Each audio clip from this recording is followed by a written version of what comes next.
नमस्कार, मैं हनुमान प्रसाद शर्मा, हिंदी प्रवक्ता, श्रीमती मोहरी देवी तापड़िया कन्या महाविद्यालय के इस यूट्यूब चैनल पर आपका हार्दिक स्वागत करता हूं, अभिनंदन करता हूं। तो प्रिय विद्यार्थियों, आपने पिछले वीडियो में हमने पढ़ा रस के बारे में, संप्रदाय के बारे में और रस के भेदों यानी अवयव या अंगों के बारे में पढ़ा, उनकी परिभाषा हमने पढ़ी। आज हम रस के अवयव यानी अंग में स्थायी भाव के बारे में पढ़ेंगे। स्थायी का मतलब जो हमेशा स्थायी रूप से रहते हैं, वो भाव हमारे स्थायी भाव कहलाते हैं। तो आज हम स्थायी भाव के बारे में पढ़ते हैं, क्योंकि स्थायी भाव ही रस की क्या होती है, मूल या जड़ होती है।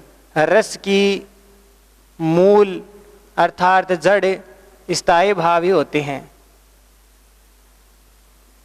स्थायी भाव ही होते हैं।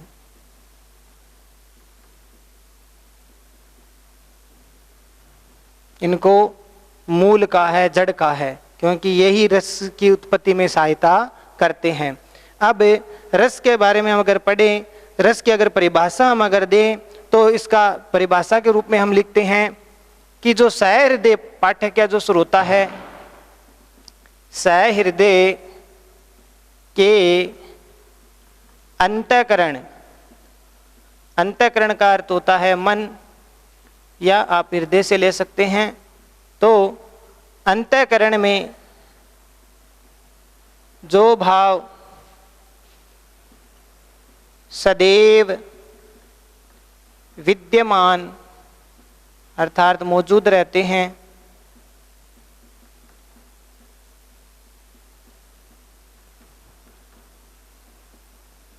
उन्हें स्थायी भाव कहा जाता है। भाव कहा जाता है। तो स्थायी भाव की अगर परिभाषा देखें, तो वो जो सहृदय हम पाठक है, उसके अंतःकरण में, सहृदय व्यक्ति है, क्षमा करना, सहृदय जो व्यक्ति है, उसके अंतःकरण में, उसके मन में जो भाव सदैव ही विद्यमान रहते हैं, मौजूद रहते हैं, हर व्यक्ति के हृदय में ये स्थायी भाव मौजूद रहते हैं। और जैसे ही कोई सामने ऐसी परिस्थितियां कारण मौजूद हो जाते हैं, उपस्थित हो जाते हैं, ये भाव स्वतः ही जागृत हो जाते हैं। तो इस प्रकार से स्थायी भाव की परिभाषा हमने पढ़ी।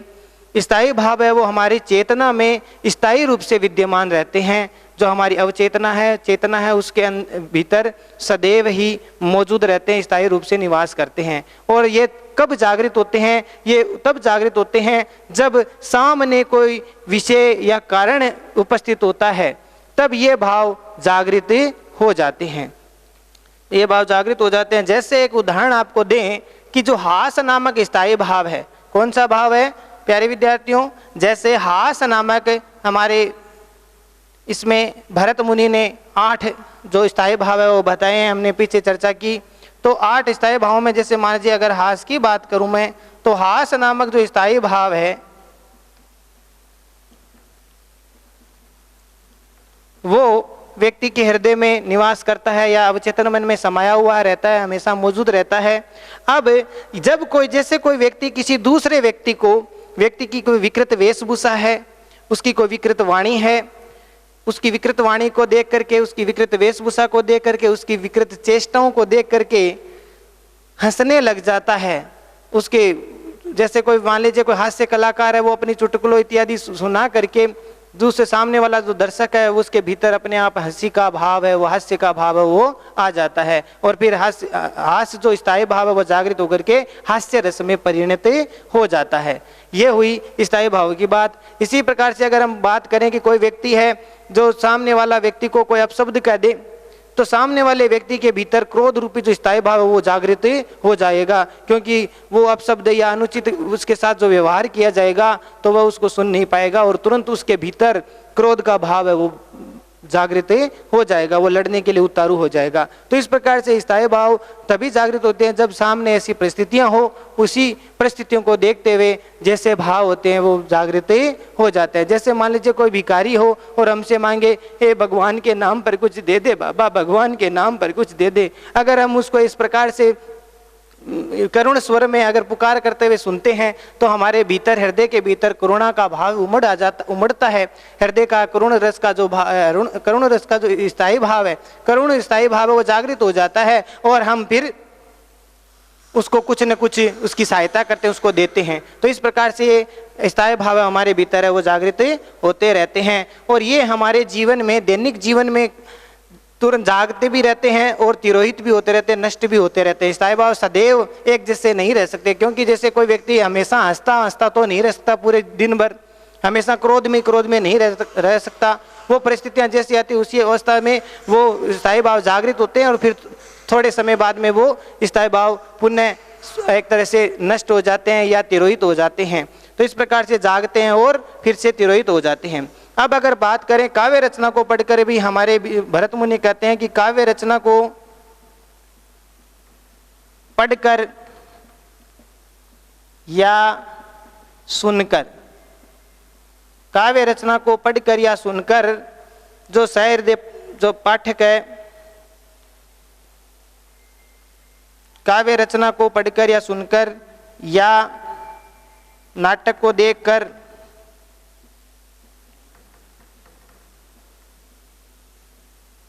सहृदय पाठक या दर्शक के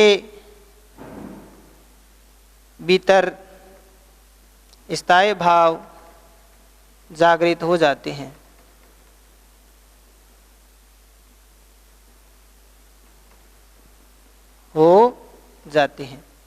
तो इस प्रकार से जो काव्य रचना को हम पढ़ेंगे या सुनते हैं, कोई व्यक्ति सहृदय पाठक या नाटक को देखता है, कोई दर्शक, तो उसके भीतर जो स्थायी भाव है, उस जो नाटक या काव्य में जो भी जिस भाव की रचना है, चाहे वो करुण रस की हो चाहे हास्य रस की हो, उसको उसी प्रकार से पढ़ते हुए, नाटक को देखते हुए उसके भीतर ऐसे भाव है वो जागृत हो जाते हैं।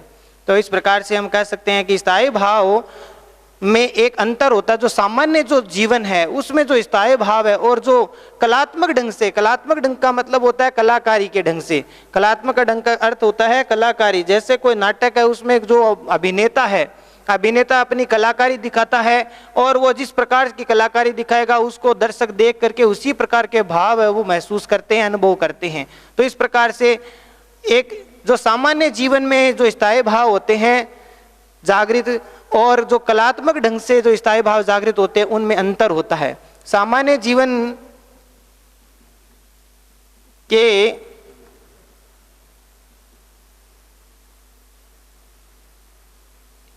जो स्थायी भाव है सदैव आनंद का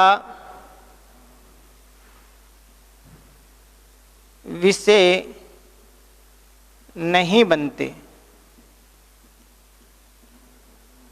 जबकि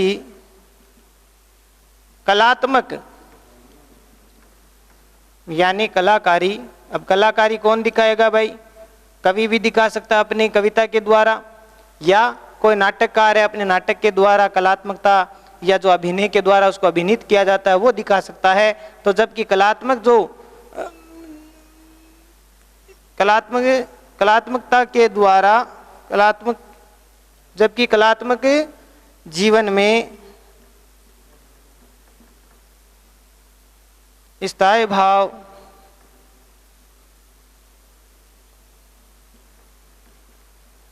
आनंद व रस के विषय बनते हैं। ठीक है विद्यार्थियों, यानी सामान्य जो जीवन है उसमें जो स्थायी भाव किसी व्यक्ति के भीतर जागृत होते हैं तो वो सदैव आनंद के विषय, जरूरी नहीं है कि आनंद के विषय, रस के विषय बने, लेकिन जो कलात्मक या कलाकारी के जीवन में या कलात्मक ढंग से अगर हम बात करें स्थायी भाव के, तो जब स्थायी भाव कलात्मकता के साथ में अगर स्थायी भाव जागृत किए जाते हैं तो वो हमेशा आनंद और रस की विषय बन जाते हैं, यानी उसको देखकर हमें विचित्र आनंद की प्राप्ति जरूरी होती है। जैसे मैं आपको समझाऊं कि एक उदाहरण देकर के समझाऊं, जैसे कोई सामान्य जीवन है, सामान्य जीवन में मान लीजिए किसी व्यक्ति के प्रिय जो सदस्य है उसकी मृत्यु हो जाए, उसका अंत हो जाए, मृत्यु हो जाए, तो वो उस सामान्य जीवन में व्यक्ति क्या करेगा? उस प्रिय व्यक्ति के लिए करुणा करेगा, विलाप करेगा, रोएगा। क्योंकि वह उसका प्रिय व्यक्ति है, उसको देख करके वो करुणा का भाव आ जाता है। जैसे हम अभी रामायण जो नाटक हम देखते थे, तो उस रामायण में जैसे ही लक्ष्मण को वो शक्ति मेघनाथ के द्वारा जो शक्ति का प्रहार किया गया, जब वो उसके लगने से मूर्छित हो जाते हैं, तब राम किस प्रकार से सामान्य जो मानव है उसकी तरह करुणा करते हैं, विलाप करने लग जाते हैं।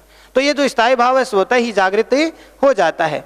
तो इसी प्रकार से सामान्य जीवन में जो स्थायी भाव होता है वो तो ये, लेकिन काव्य या नाटकों में जो कलात्मकता के साथ अगर हमें इस प्रकार के जो भाव दिखाएं, सो जो है मान लीजिए किसी व्यक्ति की मृत्यु हो जाए, मान लीजिए आप कोई प्रिय नाटक देख रहे हो जो आपकी सबसे फेवरेट नाटक है, प्रिय नाटक है, और उस फेवरेट आपका जो प्रिय नाटक है उसका जो प्रिय पात्र है अगर उसका दुखांत हो जाए, वो उस नाटक में उसकी मृत्यु हो जाए, तो उसको देखते देखते आप जब तल्लीनता के साथ अगर आप देखोगे तो आपके भीतर भी करुणा यानी दुख का जो भाव है, शोक का भाव है, वो जागृत हो जाएगा। आप उसको देख करके रोने लग जाओगे, यानी इसको अंग्रेजी में बोलते इमोशनल हो जाओगे। लेकिन उस आपको पता है कि वो उस नाटक में जो पात्र वो मर गया है, लेकिन वो सच में नहीं मरा है, लेकिन उसके अंदर आपको भाव तो दुख के जरूर आपकी अनुभूति होगी, लेकिन उस दुख में भी आपको एक विचित्र आनंद या रस की अनुभूति है वो आपको होगी। बस ये फर्क है। सामान्य जीवन में जो व्यक्ति की जो मृत्यु हुई है उसमें वो आनंद या रस की प्राप्ति नहीं होती, क्योंकि जो सामान्य जीवन व्यक्ति की मृत्यु हुई है तो वो उस घर के सदस्यों के लिए एक शोक का और विलाप का कारण बन जाता है और वह उसके दुख में डूब जाता है। लेकिन जो काव्य नाटकों में जो कलात्मकता के साथ में, कलाकारी के साथ, जो अभिनय के साथ जो दिखाया जाता है, उसको हम अगर तल्लीनता के साथ देखते हैं या काव्यों को पढ़ते हैं, नाटक को देखते हैं, तो हमें थोड़े समय के लिए हम जरूर दुखी तो हो जाएंगे, शोक तो हो जाएगा, लेकिन वो शोक या दुख भी हमें आनंद या रस की प्राप्ति करवाएगा, विचित्र आनंद की प्राप्ति करवाएगा। तो ये जो फर्क है वो सामान्य जीवन और कलात्मकता के ढंग से जो भाव जो जागृत होते हैं उनमें एक प्रकार का विशेष अंतर है। तो प्यारे विद्यार्थियों, आपको समझ में आया होगा। इसीलिए अधिकतर जो फिल्में हैं या जो नाटक है, इमोशनल जो नाटक होते हैं, फिल्म होती है, उपन्यास होते हैं, उनको हम ज्यादा लोग देखते हैं, पढ़ते हैं, क्योंकि वो अच्छे लगते हैं। इसी प्रकार से अगर अब देखिए स्थायी भावों की संख्या अगर बात करें तो वैसे पिछले हमने उस कक्षा में वीडियो में हमने बात की थी, लेकिन फिर भी एक स्थायी भावों की अगर संख्या के बारे में बात करें तो ये भरत मुनि ने 8 प्रकार के माने हैं। रतिरहासस्य, शोकस्य, क्रोधोत्साहो, भयम तथा जुगुप्सा, विस्मयस्येति,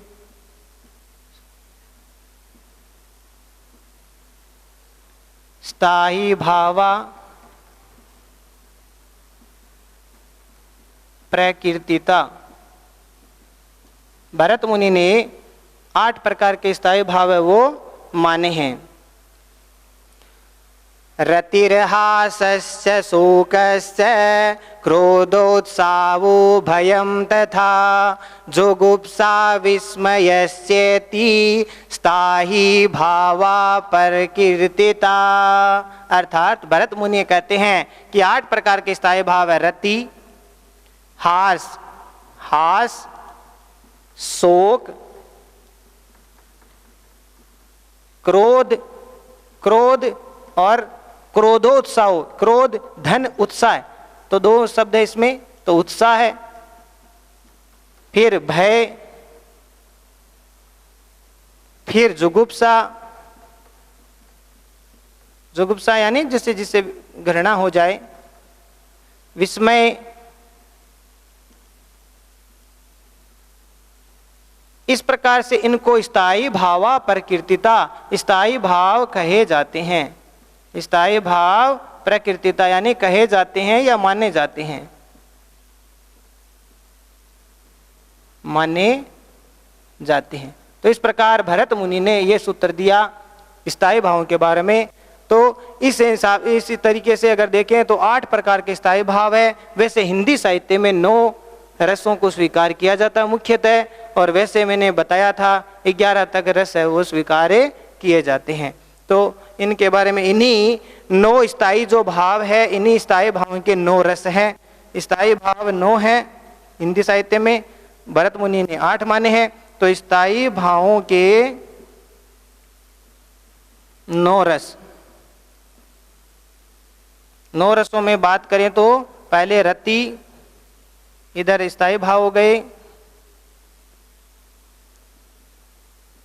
ये स्थायी भाव हो गए, इधर से प्रणीत रस हो गया। तो पहला हो गया रति, दूसरा हास, तीसरा आपके शोक, चौथा आपके क्रोध, पांचवा आपका उत्साह, छठा आपका जुगुप्सा, सातवां, ये छठा भय है, सातवां जुगुप्सा, और आठवां है विस्मय। ये तो भरत मुनि ने स्वीकार किए हैं। एक 9वां जो है निर्वेद, जो आचार्य उद्भट जी ने स्वीकार किया था स्थायी भाव। ऐसे हिंदी में 11 हैं और भी है। 10वां आपका वात्सल्य, इधर दिखेगा। तो इस प्रकार से 10वां वात्सल्य है और 11वां आपका ईश्वर विषयक प्रेम है। तो रति का जो स्थायी भाव है, रति ये भीतर, हृदय के भीतर, अंतःकरण में हमारे भीतर मौजूद रहता है। जैसे ही कोई कारण उपस्थित होंगे वैसे ही रति का भाव जागृत हो जाएगा। तो रति का जो रस है वो होता है श्रृंगार रस। हास का हास्य रस। तो 9 आपके स्थायी भाव है, उनके 9 के 9 रस है।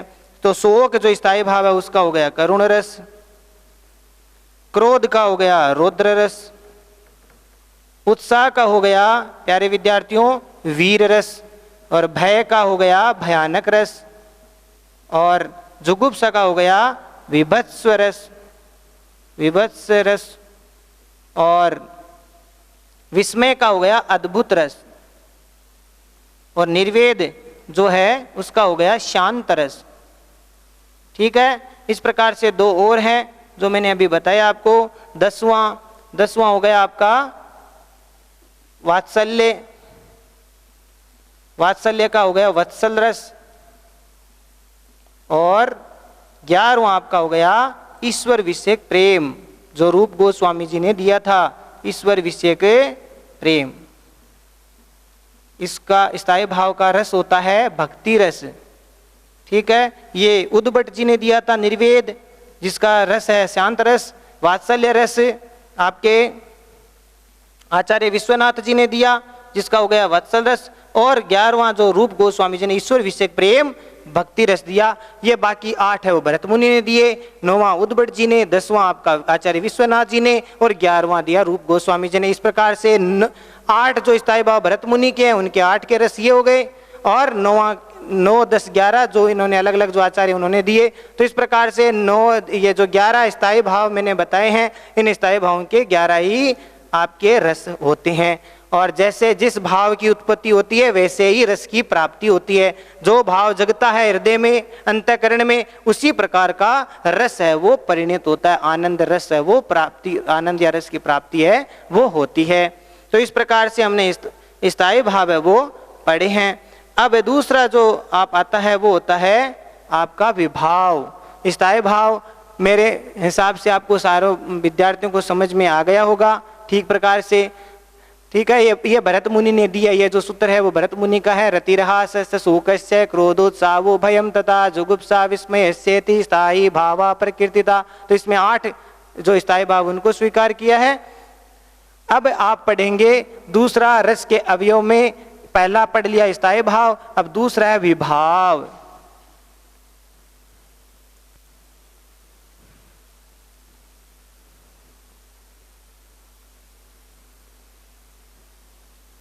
विभाव का तात्पर्य होता है कारण। विभाव माने कारण।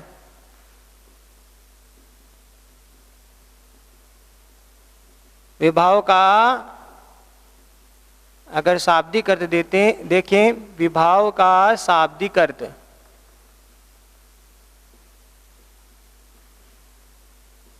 कारण, यानी जिन कारणों से रस की उत्पत्ति होती है वे कारण क्या कहलाएंगे? विभाव। अब विभाव में यानी जिन कारणों से स्थायी भाव मन में जागृत या उद्दीप्त होते हैं, जिन कारणों से स्थायी भाव जागृत या उद्दीप्त यानी बढ़ते हैं, उद्दीप्त होते हैं, वे विभाव कहलाते हैं। वे विभाव कहलाते हैं। तो समझ में आया विद्यार्थियों कि जिन कारणों से, वे कारण जिनसे स्थायी भाव जागृत होते हैं, ऐसे कारणों को हम क्या कहेंगे? विभाव कहते हैं। ठीक है। अब विभाव भी दो प्रकार के होते हैं। विभाव के भी दो भेद हैं। विभाव के कितने भेद हैं? दो भेद हैं। पहला जो भेद है उसका नाम है आलंबन विभाव, दूसरा है उद्दीपन विभाव।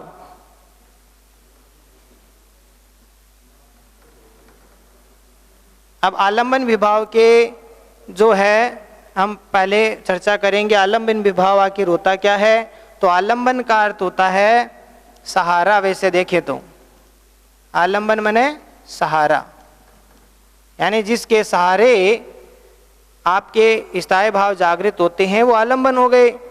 अब इसकी अगर परिभाषा की बात करें तो ये हो गई कि जिन सजीव कारणों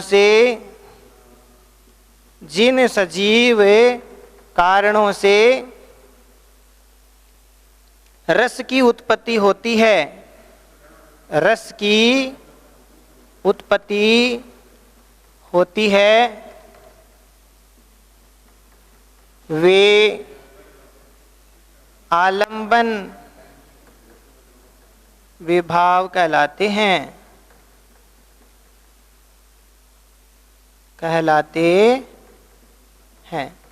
यानी वे सजीव कारण होने चाहिए। निर्जीव से हमारे भीतर इस प्रकार के भाव रस की उत्पत्ति नहीं होगी। जैसे मान लीजिए आप कुर्सी पर बैठे हो और बैठते बैठते आपको ऐसे दया भावना नहीं आएगी, हमने भाई 2-3 घंटे कुर्सी पर बैठे हैं तो कुर्सी को दर्द हो रहा है, ऐसे भाव हमारे भीतर नहीं आएंगे, क्योंकि वो निर्जीव कारण है। सजीव कारणों को देखकर ही रस की उत्पत्ति होती है। आलंबन विभाव वो कहलाते हैं।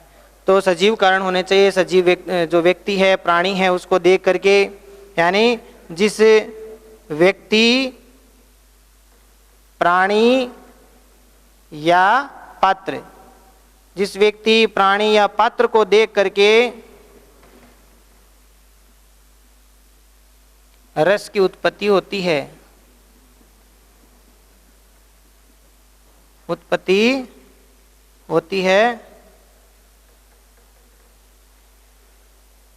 उस व्यक्ति या प्राणी को, उस व्यक्ति या प्राणी या पात्र को आलंबन, यानी ये सहारा हो गया, इसके सहारे ही तो होगी, तो ये आलंबन हो गया, आलंबन विभाव कहते हैं।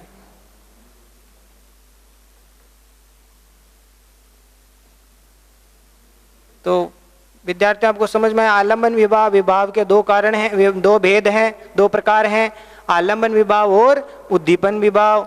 आलंबन का अर्थ देखें तो आलंबन माने सहारा, यानी जिन सजीव कारणों से रस की उत्पत्ति होती है, यानी सजीव जो कारण है उनसे रस की हमारे भीतर उत्पत्ति होगी, वो आलंबन विभाव कहलाते हैं। या यूं कहे कि जिस व्यक्ति को देख करके, जिस प्राणी को देख करके, जिस पात्र को देख करके रस की उत्पत्ति होती है या ये जो भाव उत्पन्न होते हैं, तो उस व्यक्ति को जो है, हमें उस व्यक्ति को या प्राणी को या पात्र को हम आलंबन विभाव कहते हैं। यानी वो व्यक्ति और प्राणी और पात्र वो क्या हो जाएगा? आलंबन विभाव। तो इस प्रकार से आलंबन विभाव के 9 जो रस है, 9 रसों के 9 आलंबन विभाव होते हैं। 9 रसों के 9 आलम्बन विभाव है।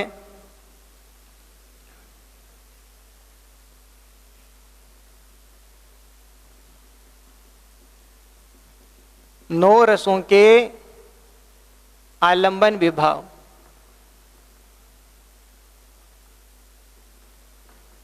अब 9 रसों के जो आलंबन विभाव है, जो सबसे पहला अगर बात करें तो आता है श्रृंगार रस। श्रृंगार रस। दूसरा है आपके हास्य रस। तीसरा करुण रस।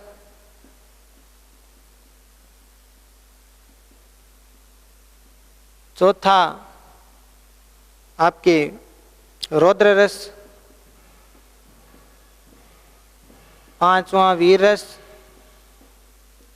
छठा भयानक रस। सातवां आपके विभत्स रस। आठवां अद्भुत रस।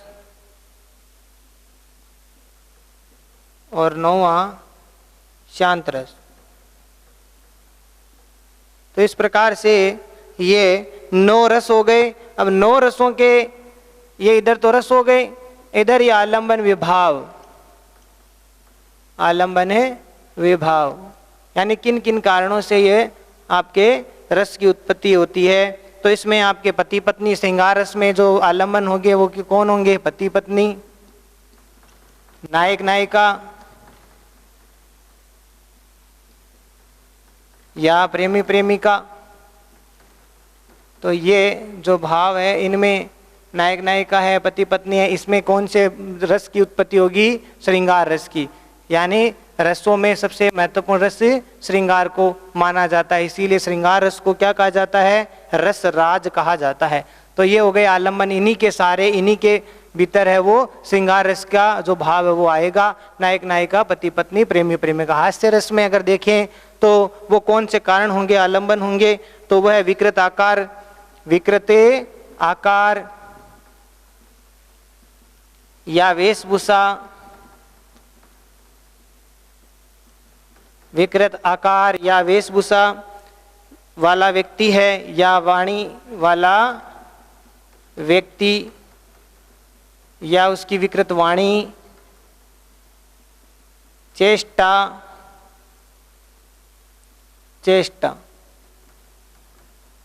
यानी जो व्यक्ति है, किसी की व्यक्ति की हास्य रस तब आपके भीतर भाव जागेगा जब आप किसी विकृत आकार या वेशभूषा वाला व्यक्ति देखोगे, उसको देख करके आपको हंसी आएगी। विकृत वो वाणी बोलेगा, ऐसे चुटकुला बोलेगा, ऐसा विनोद की बात करेगा तो उससे आपको हंसी आएगी। वैसी चेष्टाएं दिखाएगा तो भी आपको हंसी आएगी, हास्य रस का भाव आएगा। तो ये हो गया आलंबन हास्य रस का।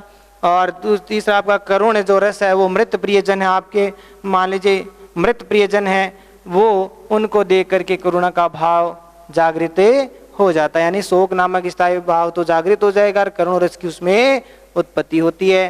तो इस प्रकार से करुण रस में मृत प्रियजन है। रौद्र रस में अगर देखें तो जो देशद्रोही है, देशद्रोही दुराचारी व्यक्ति है, उसको देख करके रौद्र रस की उत्पत्ति है वो होता है।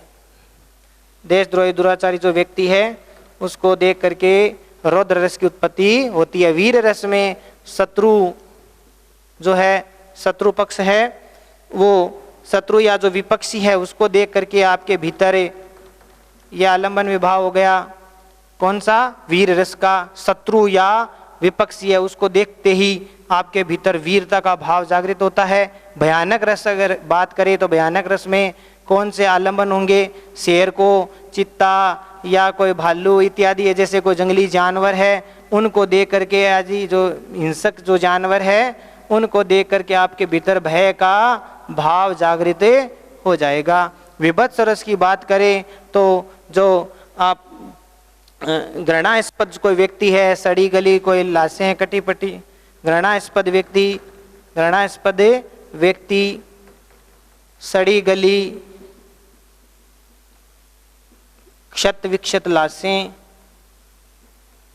विक्षते लाशें, तो इस प्रकार से ये इन चीज़ों को देख करके घृणास्पद व्यक्ति है जिसे आप घृणा करते हो, या युद्ध का जो दृश्य दिखाया जाता है जिसमें युद्ध क्षेत्र में सड़ी गली क्षत विक्षत लाशें पड़ी है, तो वहाँ पर विभत्स रस की उत्पत्ति है वो होती है। अद्भुत रस की बात करें तो अलौकिक वस्तु को देख लो जो आप संसार से संबंधित नहीं है, अलौकिक है, यानी इस लोक की सांसारिक नहीं है, विचित्र है, तो अलौकिक वस्तु या किसी व्यक्ति की जो व्यक्ति है उसको देख करके, अलौकिक वस्तु व्यक्ति है उसको देख करके, या आप कोई घटना है उसको देख करके आपके भीतर अद्भुत रस की उत्पत्ति होती है। यानी ऐसा जो सामान्य लोग नहीं करते, ऐसा असंभव कार्य कर दे, ऐसे अलौकिक वस्तु देख ले, ऐसा व्यक्ति देख ले, ऐसी घटना देख ले, तो उससे आप दांतों तले अंगुली दबा ले तो अद्भुत रस की उत्पत्ति होती है। शांत रस की बात करें तो शांत रस में अगर देखें तो जो संसार की क्षण भंगुरता है, यानी भजन कीर्तन जैसे बोलते हैं संसार की क्षण भंगुरता, जिसमें संसार की क्षण भंगुरता के बारे में बातें बताते हैं, इस शरीर के बारे में कि नश्वर शरीर है, इस प्रकार की बातें बताते हैं, तो यहाँ पर वो शांत रस की उत्पत्ति उसमें मानी जाती है। ईश्वर भक्त है वो भी शांत रस का ही भाव जागृत, उसमें शांत रस की उत्पत्ति उसमें होती है। तो इस प्रकार से प्यारे विद्यार्थियों हमने 9 रसों के आलम्बन विवाह पढ़े। श्रृंगार रस का होता है पति पत्नी, नायक नायिका, प्रेमी प्रेमिका, उसको देख करके आलम्बन विवाह तो ये हो गए। इन ये जो व्यक्ति है इनसे ही श्रृंगार रस की उत्पत्ति हो रही है, तो ये आलंबन हो गए। हास्य रस में विकृत आकार है, कोई विकृत वेशभूषा वाला व्यक्ति है, विकृत चेष्टाएं हैं, वो उससे हास्य रस की आपको हंसी आएगी। करुण रस में कोई मृत प्रियजन है, आपका प्रिय कोई उसका अंत हो गया है, उसका देहांत हो गया है, तो उसको देख करके आपको करुण रस की उत्पत्ति होती है। रौद्र रस, अगर देशद्रोही सामने है व्यक्ति खड़ा है, दुराचारी व्यक्ति है, तो उसको देख करके आपके भीतर रौद्र रस की उत्पत्ति होती है। शत्रु या विपक्षी सामने खड़ा है और उससे फिर आपकी वीर रस की उत्पत्ति आपको होती है। भयानक रस में अगर शेर, चित्ता, भालू जैसे जंगली हिंसक जानवर, उसको देख करके हमारी गिग्गी बन जाती है, डर जाते हैं हम, वो भयानक रस की उत्पत्ति उसमें हो रही है। घृणास्पद व्यक्ति है या कोई सड़ी गली क्षत विक्षत लाशें हैं, उनको देख करके आपके भीतर विभत्स रस की उत्पत्ति होती है। विभत्स माने घृणा करते हैं, आप नाक सिकुड़ते हो, छी छी हाय हाय ऐसे करते हो, ये विभत्स रस की उत्पत्ति हो रही है। अद्भुत रस में अलौकिक वस्तु हो जो इस संसार से संबंधित नहीं होकर के कुछ विचित्र हो, कुछ अलौकिक हो, ऐसी घटनाएं वस्तु है उसको देख करके आपके भीतर अद्भुत रस की प्राप्ति होती है। संसार की क्षण भंगुरता या ईश्वर भक्त है, ये जो आलंबन है वो होता है आपके शांत रस में। तो इस प्रकार से हमने आज प्यारे विद्यार्थियों आलंबन विभाव के बारे में पढ़ा। अगला जो उद्दीपन विभाव है वो हम अगले वीडियो में हम पढ़ेंगे। इस प्रकार से हम आज जो पढ़े हैं उनको आप आत्मसात करेंगे। तो बहुत बहुत धन्यवाद। इस वीडियो को ज़्यादा से ज़्यादा लाइक करें, शेयर करें और सब्सक्राइब करें। जय भारत, जय हिंदी।